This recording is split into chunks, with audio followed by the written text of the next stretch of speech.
Hello guys, welcome to Amma Chethi Vanta YouTube channel second video. Chicken pakodi అయితే చేసింది మా మమ్మీ.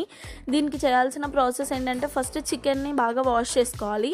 వాష్ అవ్వగానే లైట్గా బాయిల్ చేసుకోవాలి. అందులో బాయిల్ చేసుకున్న చికెన్లో కొంచెం అల్లం వెల్లుల్లిపాయ పేస్ట్, తగినంత సాల్ట్, కొంచెం పసుపు, కొంచెం కారం, ఇంకా కొంచెం గరం మసాలా. ఇవన్నీ తర్వాత మా మమ్మీ 3 టైప్స్ ఆఫ్ ఫ్లోర్స్ అయితే యూస్ చేసింది. ఒకటి కార్న్ఫ్లోర్, ఒకటి మైదా పిండి, ఒకటి శనగపిండి. ఈ 3 వేసుకున్న తర్వాత బాగా కలుపుకోవాలి. ఇంకా అందులో లాస్ట్లో కొంచెం ఆయిల్ వేసుకొని మళ్ళీ మ్యాగ్నేట్ చేసుకొని ఒక హాఫ్ అన్ అవర్ సైడ్కి ఉంచుకోవాలి. సైడ్కి పెట్టుకున్న తర్వాత ఒక బాయిల్ తీసుకొని అందులో ఆయిల్ హీట్ అవ్వగానే ఇంకా ఆయిల్లో చిన్న చిన్న పీసెస్ లాగా వేసుకోవడమే.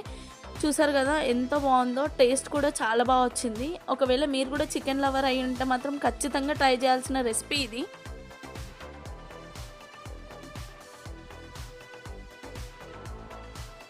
Please like, comment, share, subscribe చేయడం మాత్రం